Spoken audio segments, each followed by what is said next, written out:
Fala aí, povo de Deus! Como de costume, antes de tudo, lembrar vocês de se inscrever, tá ok? Que eu só tô com 96 inscritos lá, pessoal. Sabe, isso é uma arma de evangelismo. Vamos multiplicar isso aí, vamos pregar o evangelho. Hoje está tão difícil, nós vemos as pessoas chegarem na igreja para escutar a palavra de Deus, e essa é a nossa forma, tá? Esse é o nosso método e essa é a arma que Deus preparou para a gente. Então divulga aí, divulga bastante para os crentes, para os não crentes. Nós precisamos fincar nossas estacas nessa nossa geração. Sabe por quê? Porque vem um grande avivamento por aí, e eu creio em nome do Senhor Jesus, porque é uma palavra que sempre foi muito viva dentro de mim, lá em Atos 2. Inclusive, teve uma vez que me perguntaram assim: pastor, olha, me dá aí um livro de teologia, um livro, porque eu sou professor de teologia, e me perguntaram, olha, qual livro que eu posso ler que fale sobre avivamento, um livro bem forte. Eu virei e falei assim: um livro de avivamento? Eu tenho um ótimo. E perguntaram empolgado: mas de quem é? De quem é? E qual o nome? Qual o nome? Eu falei assim: olha, esse livro é excelente, é o melhor livro de avivamento que eu já li em toda a minha vida. Se chama assim, Atos dos Apóstolos. Está na Bíblia, gente. Você não precisa recorrer a outro, senão aquilo que já é conduzido pelo Espírito de Deus. O livro de Atos narra a primícia de todo avivamento. Lá em Atos 2, quando fala sobre o grande derramado do Espírito Santo, quando Pedro ele reúne o povo e começa a clamar. Jesus tinha acabado de ascender, de subir ao Pai, e disse: olha, fique em Jerusalém até que do alto seja revestido de poder, até que derrame sobre vós o poder do Espírito Santo. Ele falava sobre o Espírito Santo. Então aquele povo reunido, a Bíblia diz, ouve-se um som de um vento impetuoso. Meu Deus, se foram vistas línguas de fogo sobre a cabeça de cada um deles. Que avivamento maior do que isso? Sabe? Aí a Bíblia diz que o povo começou a olhar atônito, eles falando em línguas, e dizia que uns falavam: olha, eles estão embriagados ou estão bêbados. Pedro se levanta e diz: olha, varões galileus, povo de toda a terra, de toda a língua, eles estão bêbados, como é que vocês pensam que eles estão? Não, isso é para que aconteça aquilo que foi predito pelo profeta Joel, e começa a narrar a profecia de Joel.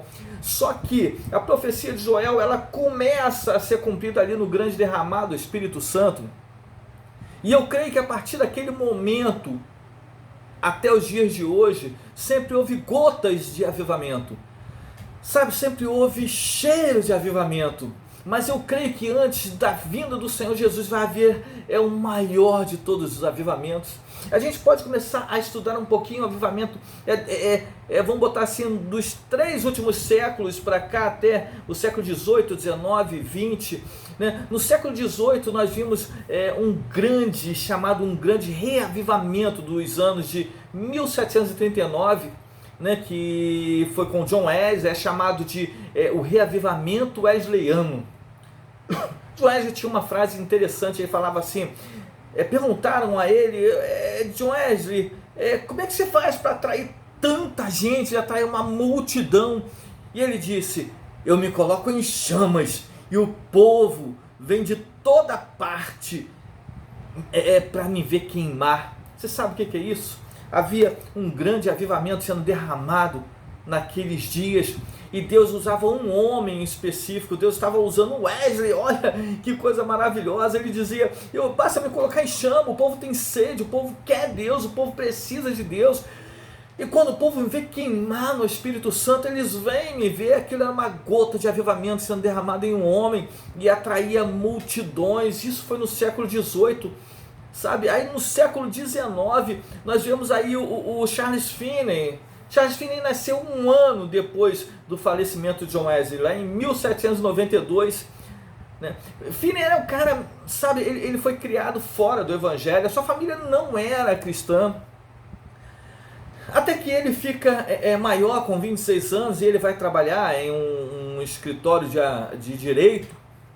E na mesma época ele começa a frequentar uma igreja evangélica, Porém, o Wesley era frio, o Wesley ele não acreditava, apesar de estar frequentando aquilo ali. Para ele era um meio social, mas ele tinha uma frieza que ele não acreditava no poder das orações daqueles crentes. Ele achava que aquelas orações não eram respondidas, ele via apenas como um mover psicológico em si, sabe? Aquilo não mexia com ele. Mas Deus já estava de olho nele, Deus agora queria atingir uma cidade. E a história conta que lá em outubro de 1821, quando ele estava orando no matagal, Finney experimentou algo diferente, ele experimentou uma poderosa presença que trouxe uma conversão, agora não apenas de rasgar as vestes, mas ele começa a rasgar o coração, porque ele estava sentindo Deus, o fogo que queimava antes em John Wesley, estava sentindo nele. Mais tarde, no mesmo dia, depois de vir a conversão e ele conhecer em profundidade a Deus, ele é batizado no Espírito Santo. E aí, meu irmão, quando o Espírito Santo vem, sabe, você deixa ele te dominar. Quando o Espírito Santo vem e você diz: agora tu toma conta da minha vida, tu é o Senhor da minha vida, tudo em sua volta começa a ser transformado, sabe? A notícia que aquele homem frio foi batizado no Espírito Santo, que agora estava cheio de Espírito Santo, que tinha sido transformado, as pessoas pensaram: como um homem daquele pode ser transformado? Aquela notícia foi espalhada rapidamente pela cidade, e na noite seguinte, logo depois dessa conversão, ele vai dar testemunho na igreja. E então aí sim começa o avivamento naquela cidade. Aquela cidade começa a ser impregnada pelo cheiro daquele avivamento, sabe? Antes, em John Wesley, ele veio em uma pessoa, sabe? Ele pegou uma pessoa de jeito, e todo mundo que chegava próximo àquela pessoa queria ver ele queimar, recebia o Espírito Santo. Então Deus agia através de uma pessoa, mas agora não. No século XIX, Deus usa uma pessoa mais para contagiar toda uma cidade. Então aquela cidade, ela começa a ser contagiada pelo poder do Espírito Santo, sabe? Por quê? Porque um homem orou e buscou. Isso foi no século XIX. Agora no século XX existe um grande avivamento que agora sai de uma cidade. Ele começou lá em Charles Fox Parham. Em 1898, esse homem ele sai da sua denominação porque começa a ter experiências com Deus que não era bem aceita, e ele abre o seu ministério, e nesse ministério ele resolve colocar uma escola bíblica. E nessa escola bíblica as pessoas começam a ter experiências com Deus, sabe? Ele começa a buscar intensamente o Espírito Santo. Então ele começa a falar em línguas, aquelas pessoas começam a experimentar os dons de línguas, os seus alunos começam a experimentar os dons de línguas. E aí passa o tempo, ele abre, vendo a necessidade do povo em busca intensa a Deus. Ele abre agora não mais uma escola bíblica, mas ele abre uma grande escola, um seminário. E nisso um dos alunos, chamado William Seymour, ele é filho de escravo e ele sofre uma grande perseguição por ser filho de escravo. Ele estava vivendo uma época complicada, onde que havia segregação racial. E aquele homem, William Seymour, ele era pastor de uma pequenininha igreja bem próximo dali, e ele buscava intensamente o poder do Espírito Santo. A história conta que ele ficava 5 horas de joelho orando, buscando, querendo uma experiência diferente com Deus, até que ele sabe que Parham, ele estava dando aula em um seminário falando sobre o falar do Espírito Santo, e isso era novo, ele sabia que era algo que vinha de Deus. Então ele vai até aquele local, mas a sua condição de negro não permitia que ele assistisse, por causa do país que ele estava. Os Estados Unidos vivia esse momento difícil para o negro. Ele era filho de escravo e não poderia estar onde os brancos estavam. sabe, o William, o coração dele queimava tanto, o mesmo fogo que estava em John Wesley, que veio sobre Finney, estava no coração de William Seymour, e então ele não desiste, ele se ajoelha e fica ao lado da porta, escutando as pregações, a aula de Parham, e começa a anotar, tamanha a sua vontade, até que ele leva para a sua congregação, mas a sua congregação não aceita muito bem, as pessoas não acreditavam naquilo, e ele, como pastor, é colocado para fora da sua denominação, e ele começa a chorar, mas as pessoas vão atrás dele e eles começam a se envolver e ter experiência com o Espírito Santo, até que ele diz: olha, já tem muita gente aqui, eu preciso arrumar um local, e ele vai para uma rua chamada Azusa. Então começa o grande avivamento da rua Azusa no século 20.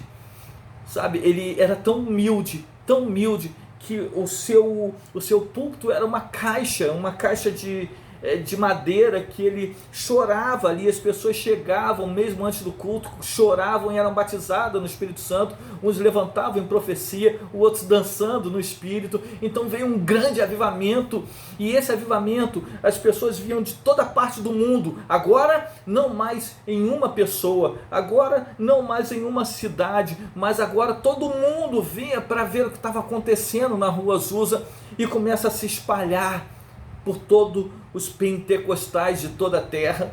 Agora os pentecostais recebem no mundo todo aquilo que começou em um homem tão humilde chamado William Seymour, e alguém improvável, alguém que ninguém acreditava, alguém que era desacreditado pelo homem, mas tinha todo o crédito do céu pela sua busca intensa a Deus. Sabe, lá em John Wesley foi através de um homem.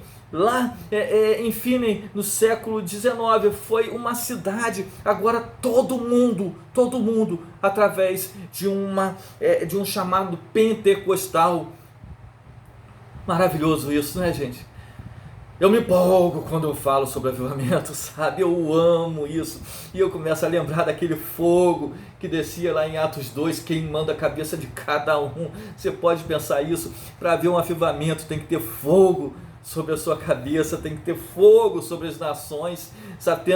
Temos que ser incendiado, porque o fogo vem e queima toda a impureza para mostrar os seus valores. É assim no ouro, a purificação do ouro, para mostrar os seus valores, tem que passar por uma temperatura de fogo, tem que queimar. E sabe o que é melhor? Eu vou falar para você. Eu creio que aquilo que começou em Atos 2, que passou pelo século XVIII, XIX, XX e tantos outros avivamentos que nós nem mencionamos aqui, como Evan Robert no avivamento no país de Gales, também no século XVIII, se não me engano. Olha, cada um mais maravilhoso que o outro, mas foram apenas cheiro, porque eu creio que agora, no século XX, não vai ser mais em uma pessoa, não vai ser mais em um local e nem uma denominação, porque esses avivamentos, eles ajudaram os pentecostais, só que agora todas as nações vão receber um grande avivamento, sabe? Todas as igrejas, todas as casas, todas as famílias. Sabe por que eu falo isso? Porque eu estou muito empolgado. Hoje eu vi um vídeo onde que, por causa do coronavírus, por causa desse caos de Deus, sabe, Deus é um Deus que ele age no caos. Lembra lá no início?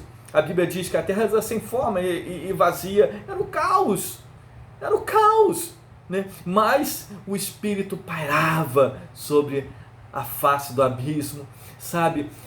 Dá para imaginar isso? Dá para você pensar nisso? Sobre o caos havia o Espírito Santo, o Espírito de Deus, sabe? Sobre toda essa situação que está ocorrendo no mundo hoje, de vírus, de doenças, de morte, de fome. Os presidentes estão loucos, não sabem o que fazer. São os reis desse mundo, eles não sabem o que fazer, mas nós temos o Rei dos Reis, Senhor dos Senhores, que nada foge do seu controle, sabe? O Espírito Santo ainda está sobre a terra, e ele está agindo sobre esse caos. Eu fiquei muito empolgado quando eu vi um vídeo hoje que me mostrava o nosso presidente chamando para um jejum agora no domingo. Nós vimos ali o presidente do Paraguai, Panamá, Guatemala, El Salvador, Estados Unidos e Espanha, gente. Todos eles citando versículos bíblicos, chamando para oração. O da Espanha vem a lágrimas no final, quando ele menciona a Deus. Sabe o que acontece? O povo está precisando de Deus, o povo está clamando por Deus, e isso toca o coração de Deus, isso move os céus, isso move o mundo espiritual. Sobre esse caos, o Espírito Santo vai agir e vai trazer o maior de todos os avivamentos. Um avivamento que vai transcender, um avivamento que ele vai além de uma pessoa. Não vai ser mais um nome, nós não vamos mais citar um nome de uma pessoa, não, para esse avivamento não. Nós não vamos mais citar uma cidade, não, nós não vamos citar uma igreja, porque esse avivamento agora é para todos. Joel, quando ele narrava a primícia de todo avivamento e até o último, que nós cremos, que eu creio, que é o que nós vamos viver, e Jesus vai voltar e buscar a sua igreja, ele dizia assim, que Deus falava a ele que derramaria do seu Espírito sobre toda a carne. Ele diz: olha, os vossos filhos, as vossas filhas profetizarão, todos, de toda a nacionalidade, sabe, de todas as igrejas, de todas as religiões, de todos aqueles que buscam realmente a Deus, profetizarão, e ele diz: os vossos jovens terão visões, e os vossos velhos sonharão sonhos. Todos, vai haver um grande avivamento, e eu estou muito empolgado com isso, sabe.